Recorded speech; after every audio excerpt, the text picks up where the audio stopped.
Good Tuesday evening and welcome to the NCWLIFE Evening News. I'm Grant Olson. Before we get to tonight's top stories, let's take a look outside our weather window. And what started off as a very hazy and smoky morning did get a little bit better here in the Wenatchee Valley. Once again, our lower Wenatchee Heights Sky-Fi tower camera. There we go. Blue sky, though. We did see plenty of that today and above normal temperatures. Boy, it got warm today, but it's all going to change as we get into tomorrow and especially into Thursday. We do expect some showers, to develop. I think we'll have our best chance for showers tomorrow night. And then maybe some breezy conditions Thursday. Definitely cooler with highs on Thursday, only in the lower 70s. And we'll have more weather for you coming up a little bit later on. And now a few of the news stories we're following for you tonight. The three major fires burning above Lake Wenatchee have been largely responsible for the recent smoky skies and sometimes hazardous air quality conditions in the Wenatchee Valley. An East Wenatchee man was arrested early this morning after allegedly fleeing from multiple police agencies in a stolen truck. And two people were injured yesterday morning when a tire service truck collided with a potato truck west of Royal City. But first, our top story tonight.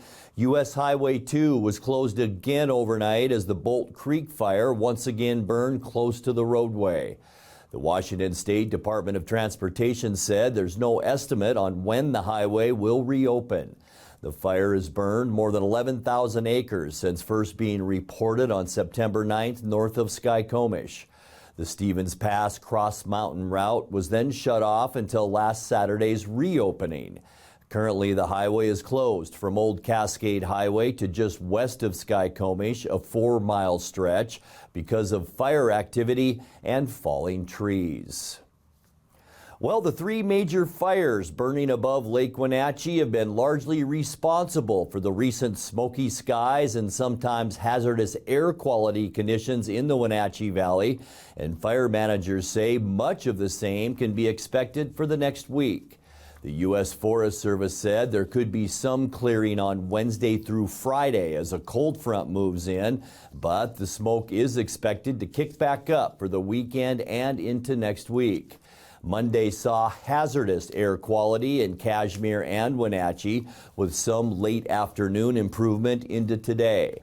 The White River and Irving Peak fires have been burning since being ignited by lightning August 11th. The Minnow Ridge fire was reported September 9th, about 12 miles away from those two fires. The three fires have combined to burn about 10,000 acres, much of it in areas inaccessible to firefighters.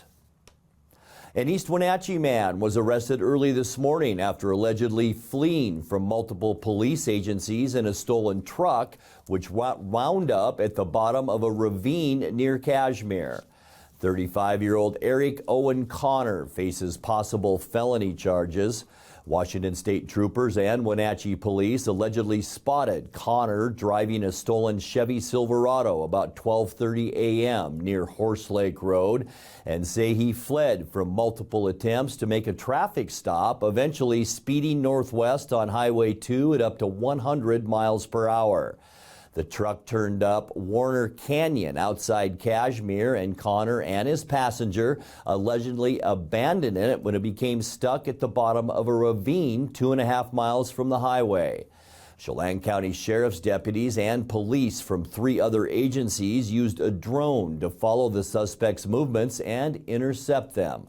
Sergeant Lee Risden told NCWLIFE the truck remained lodged in that ravine as of late this morning.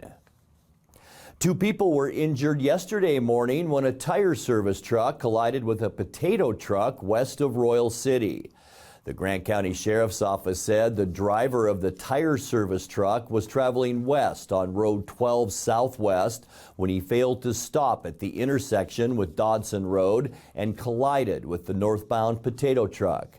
The unidentified occupants of the tire service truck were transported to Samaritan Healthcare in Moses Lake with undisclosed injuries. The driver of the unloaded potato truck suffered minor injuries. Well, when we come back, a Chelan County judge's ruling that Burlington Northern Santa Fe Railway is liable in a 2014 accident at Alcoa was overturned today by an appellate court. 3 days before dueling Oktoberfest begin, a federal judge is set to rule on whether one of the two events must stop using the word Leavenworth in its name.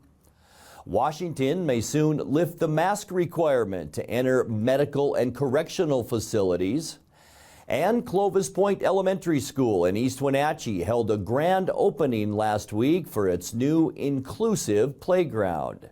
I'm Grant Olson, and you're watching the NCWLIFE Evening News.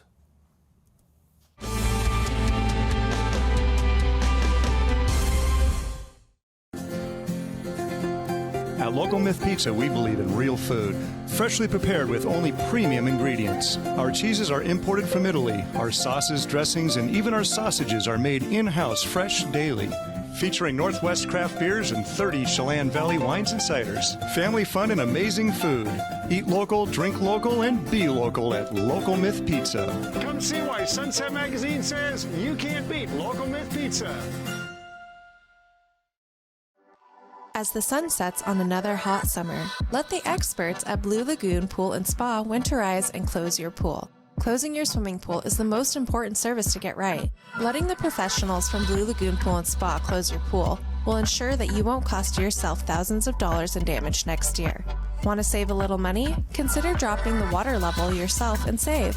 Don't wait. Blue Lagoon's pool closing schedule is filling up quickly. Call today. Coming home should never be a chore.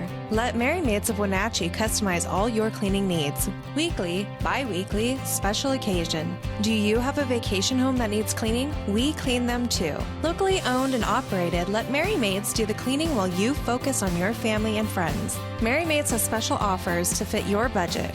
Request your free cleaning estimate today. 509-663-1710.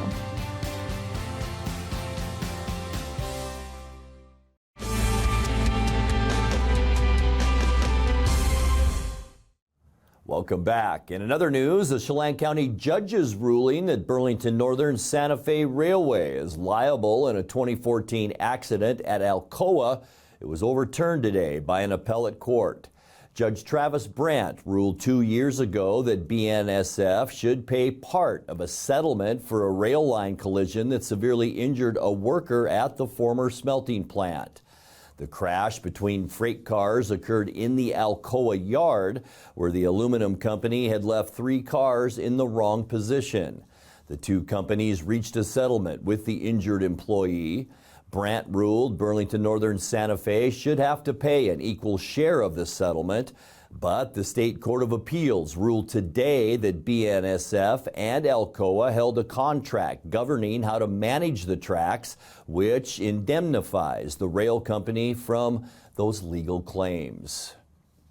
Well, 3 days before dueling Oktoberfest begin, a federal judge is set to rule on whether one of the two events must stop using the word Leavenworth in its name. The city of Leavenworth is suing the nonprofit Project Bayern over the name Leavenworth Oktoberfest, with that 3-day weekend festival set to begin Friday at Town Toyota Center in Wenatchee. The city, which will host its own Oktoberfest on the same dates, says the title is misleading and that Project Bayern has committed false advertising and trademark violations to lure visitors to the Wenatchee event by mistake. U.S. District Judge Thomas Rice presided over the first hearing today on whether to enjoin Project Bayern from advertising its festival using the city's name. He'd not issued a ruling as of this afternoon. Well, Washington's outlook for COVID-19 is improving, and for months, facial masks haven't been required in most public settings. The exceptions are medical offices and hospitals, as well as correctional facilities. State Health Secretary Umer Shah said last week that rule may soon change as well. At this time, face coverings are still required in 2 particular settings, the healthcare setting as well as correctional facilities. Correctional facilities when there's medium to high community level transmission per the CDC, And this is as per the Secretary of Health order.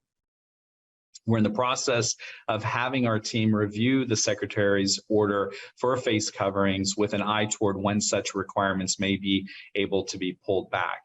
Given where we anticipate we may be with the beginning of respiratory season and flu season around the corner, as I just mentioned, we may simply not be there yet. So stay tuned for some additional information. Clovis Point Elementary School in East Wenatchee held a grand opening last week for its new inclusive playground. Clovis Point moved from an intermediate to elementary school this year, and new, safer playground equipment was needed. First grader Amelia Nova and her parents Nicholas and Kimmy Nova worked with the Eastmont School District to make sure the playground was accessible to students of all physical abilities. Principal Amy Dory explains what an inclusive playground means and what makes theirs special. Amy Dory, I'm the principal here at Clovis Elementary School, and we just had the official ribbon cutting of our brand new inclusive playground. As you'll see behind me, there's some pretty amazing features that we worked hard. The rubber flooring, and there's lots of room. So our kids in wheelchairs, our kids with any mobility issues can get on it. They can move around. There's also a ramp on the other side there. They can get onto the ramp and access all of the games that are set for the kiddos. We have 2 different sizes of slides that they can go down. We also have some musical flowers that they can play with, and quite a few different swings behind me. We have 3 swings, and then we have an adaptive swing that any of our kids with issues can get into. We can strap in and they can also swing. We have a couple climbing walls that we built in for all students, but the coolest part is it's really the first one in our valley that has all of these put together. Some have rubber with the chips, some have slides, but we're truly worked with a family called the Novas, or named the Novas, I should say, and they helped us really create this inclusive environment for all kids could play on and can play on together. You're watching the NCWLIFE Evening News. Coming up next, tonight's features story and your complete local weather forecast. That and much more still to come on the NCWLIFE Evening News. Please stay with us.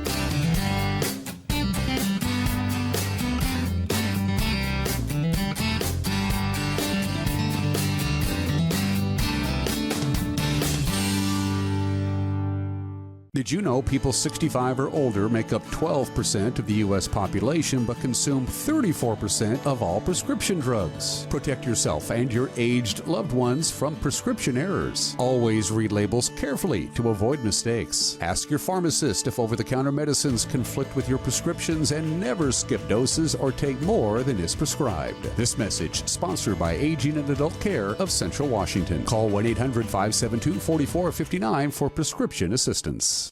At D.A. Davidson in Wenatchee, they believe your investment success begins with a personalized plan.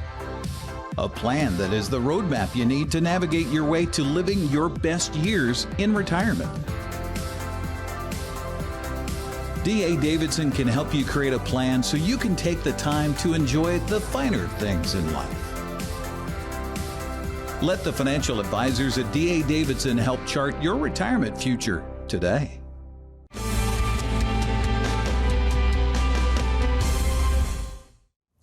Welcome back to the NCWLIFE Evening News.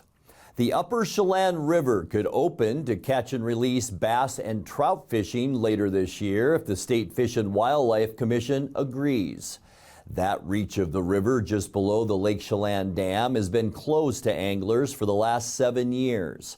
Yesterday, commissioners heard testimony on the proposed restart of fishing at their public meeting in Ocean Shores. They're scheduled to decide on that possible rule October 7th.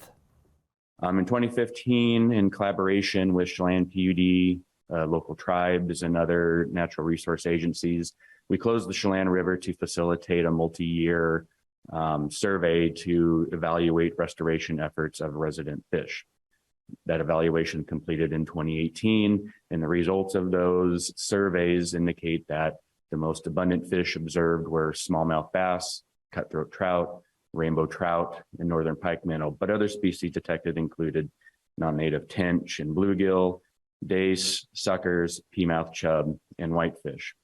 And based on those results, even though it wasn't an objective of those surveys, but in looking at them, there is definitely recreational fishing opportunity in the Upper Chelan River. The issue of the public safety is a significant concern. It's in an area that fairly accessible. I mean, it's not a real accessible area, but in a very fairly public place. And so we're in a situation where, to some extent, I think it's the evaluation, how much opportunity do we get here for potential cost or liability associated with that. A lot of area. those roads, or what appears to be trails on there, are open to the public through a collaboration with the Trail Association and Chelan County PUD. So I mean, it's a tremendously popular trailhead. I mean, just the day I was out there, there was probably 30 cars there, people mountain biking, and so I think there's a lot of activity out there already.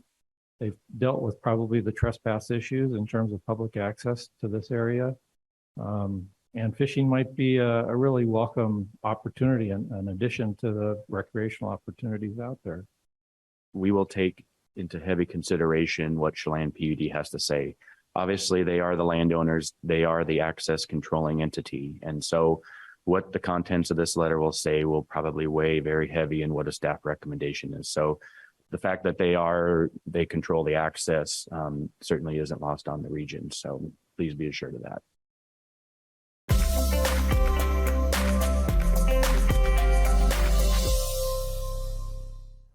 Time now to take a look at your north central Washington weather forecast. Wondering where the smoke's coming from?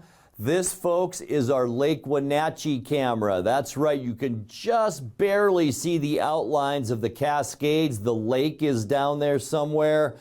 Ugly, ugly air condition, obviously up at Lake Wenatchee, so a lot of that has been funneling down the valley, and that's what we have been seeing. Boy, just nasty up that way. We got warm today, 86 degrees, 2 degrees below our record high, and that was set in 1963. It was a warm one today. 72 is our normal high. 55 is where we started this morning. 49, your normal low temperature. 32, the freezing mark, our record cold, and that was in 1972. Sunrise, 6:55, and it comes up, or I should say sets tonight at 6:48. Let's take a look at what we can expect as we get you into Wednesday, and it will be cooler than today, about 8 degrees cooler for most of us.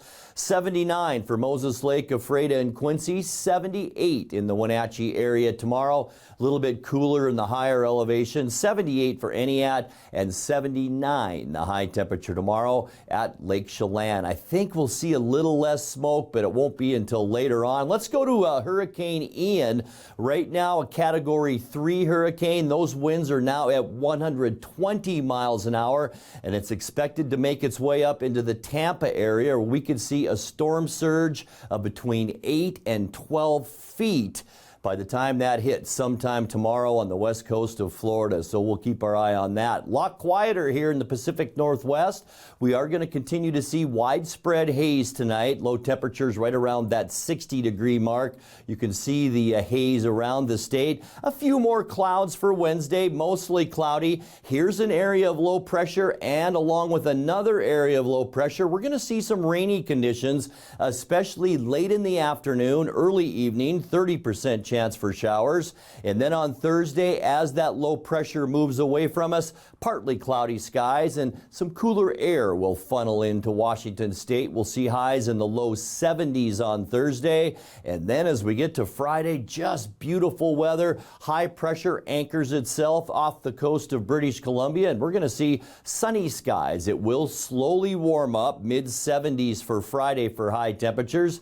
Getting you into the upcoming weekend. Here we go, October December 1st, and it's going to feel more like summer. Sunny and warmer with highs in the upper 70s to almost 80 degrees. Sunday, even a little bit warmer with lots of sunshine. We probably will see 80 degrees, maybe a touch higher on Sunday.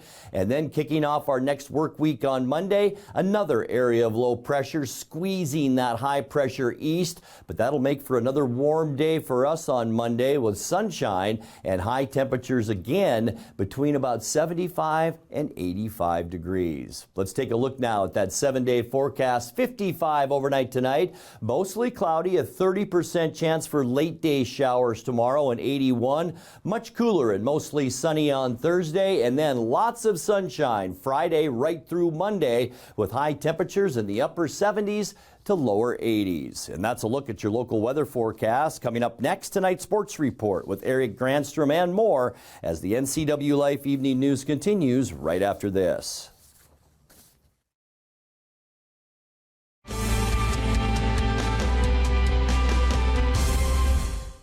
Hi, I'm John Volan, and I'm running for judge here in Chelan County.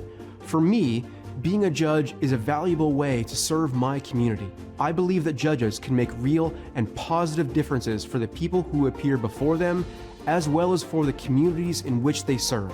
I'm asking for the chance to serve Chelan County and make those differences for you. This fall, vote for me, John Volan, for Chelan County District Court Judge. Paid for by the committee to elect John Volan for District Court Judge. I've been in law enforcement for over 36 years, and I've seen a lot of politicians talk about police. But Kim Schreier is different. She listens to us, and she delivers. It's Kim who got more money for law enforcement to fund equipment that we need, like new bulletproof vests, and more funding for mental health resources for an integrated approach to serve our community. We need to increase funding to police, and that's exactly what I've done in Congress. Kim has our back, and she has my support. I'm Kim Schreier, and I approve this message. And now it's a sports update on the NCWLIFE channel. And a happy Tuesday to you. The Mariners are back at home after a much-needed day off before beginning the final 10 games of the regular season. Texas comes to town to T-Mobile Park. Game time 6:40 on Root Sports Northwest. Robbie Ray towing the rubber for Seattle. The Mariners, by the way, magic number to clinch a wild card playoff spot is 8. That's the updated number for Major League Baseball. Any combination of 8 Mariner wins or Baltimore losses would put Seattle into the postseason for the first time since 2001. It's the longest streak in all of professional sports in America. Toronto, meanwhile, leads the American League wild card chase by 3 games over Seattle after a 3-2 win over the Yankees in 10 innings last night. Vlad Guerrero Jr. had the walk-off RBI single in the bottom of the 10th for the Blue Jays in that contest. Baltimore just refuses to go away. Orioles bombed 5 home runs in Boston last night, beating the Red Sox 14-8. Baltimore's 80th win puts them just 3.5 back of Seattle for that final playoff spot. Well, despite changing defensive coordinators last offseason, Seattle's still struggling on the defensive side of the ball. Seahawks still near the bottom of the league in several key defensive categories, including overall yards per game, yards per play, rushing yards allowed. That's 157 per game. Coach Pete Carroll knows it's an area they need to improve upon. We saw a lot of improvement offensively yesterday, and it looked like the kind of game we've been hoping to see, where there was balance and we protected and we ran the ball some, and guys making their plays, and we converted on third down, all those things. Didn't turn the ball over until the last play of the game. So a lot of good things there, and that we can build on. On the other side of the ball, we didn't get it done on the early downs. They were able to make enough running the football where they stayed with it, and were really consistent about that. And the runner did a nice job, and we didn't get enough stops in critical situations. Gave up a couple big runs in that really led to their numbers and all. The third downs don't look that imposing. They were 4 for 7, wasn't very many of them, but they had big plays on those third downs that kind of changed field positions. They had explosive plays on third down wins for them that caused us some field position issues and stuff like that. So we've got stuff we've got to zero in on and get done, and it's obvious. We played real hard. Special teams played really hard. They neutralized stuff that we thought that was the best special teams group we had seen in the early part of this season, and we played them well. And The thing that's frustrating about it is that we had a lot of numbers that we generally kind of consider as ones that make a difference in a game. That it didn't work out. We're plus turnovers, we're over the 50 mark, with completions and runs. We stayed in control of the ball. We had the ball more than they did. I mean, there's a lot of things there that would spell go down and win a football game. We've been feeling pretty darn good about it last time down, but it didn't happen. So we're still battling, and so we're going to keep going and keep clawing, scratching at it until we get it right and match it all up on both sides of the ball and play together well. Now, as Pete referred to there, offensively, Geno Smith continues to show he can move the team up and down the field. In fact, as Coach Carroll reviews the first 3 games, he has nothing but high hopes for the next few weeks as players get more time playing with each other. Yeah, we can. Next few weeks, I think we can make strides, and I mean, these guys they can't help but learn and grow, and they're out there playing and all that. And so, as we all put it together. How could you, if you like the Seahawks, how could you not be fired up about what Geno's done? He's done a great job for us, and so that's just one of the factors, but it's a factor that was a question mark, and now you can see him. So I'm really fired up about that. Coach Carroll says they continue to work on improving Smith's confidence in his ability, play by play and quarter by quarter. Things come so comfortably to him if he just starts really well and does a really nice job technique-wise and believes in himself and makes each play. See, we've been through this for a lot of years with guys, and this principle that we teach, and I have so many examples of guys who have captured it over the years. Once you get really confident that you entrust yourself, then the plays become a lot the same, one after another, and you just keep stacking them up. So he's working on stacking, plays in the series and stacking plays in the game, and then game after game, and see if he can keep growing. He's got a ton that he's going to learn, and all. But it's more simple than it is complex, though. It's the fundamentals of the way he can play. Not everybody can do it this way. So just. All of the guys that I've coached over the years, they're all watching them. Seattle takes its 1-2 record on the road to Ford Field in Detroit Sunday to face the 1-2 Lions. Detroit's offense, by the way, ranked 3rd in the NFL heading into this game. Seattle's defense is 29th. Well, here's what's coming up today on the prep schedule across north central Washington. First, in girls soccer, the afternoon games, Oroville hosting Bridgeport, Manson a date with Lake Roosevelt, Pateras visits Brewster, Brossers at Ephrata, while Chelan's in Quincy. Later on, it's Cashmere hosting Cascade at 7 o'clock tonight, Sunnyside at Eastmont, while Moses Lake is hosting Davis.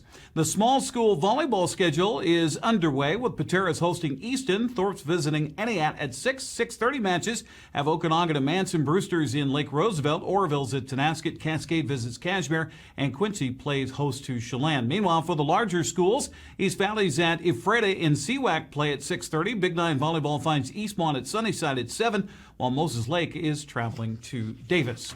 Well, Eastmont will try to make it 3 Big Nine wins in a row Friday night as they celebrate homecoming with Sunnyside in town. Grizzlies are 1-2 on the season, coming off a 41-20 win over West Valley last Friday. We'll have the action with yours truly and Paul Collard on the call, starting with our pregame at 6:30 Friday night live here on the NCWLIFE channel. Then the next day, we'll be at Lee Boftel Field at the Apple Bowl for girls soccer at 1 o'clock between Wenatchee and Moses Lake. Sebastian Moraga with a call. Again, that's just before 1. That's a look at sports news. I'm Eric Granstrom. Grant, back to you. Thank you very much, Eric. And that will do it for our newscast tonight. For more on these stories and other news from around north central Washington, you can find us on Facebook or our website at ncwlife.com. And remember, if you see news happening, we'd like to hear from you. You can send us an email at news@ncwlife.com, or you can give us a call at 888-6295. I'm Grant Olson. Thanks for being with us. Have a great night.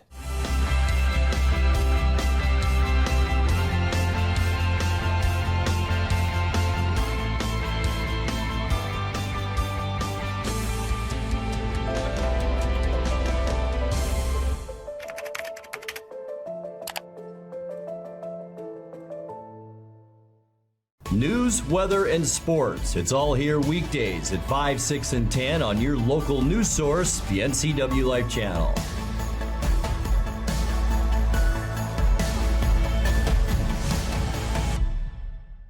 The NCWLIFE channel offers marketing packages that help you build your brand and sell your products and services. From traditional TV ads to targeted digital campaigns, let us help you build your customer base. Call NCWLIFE channel today.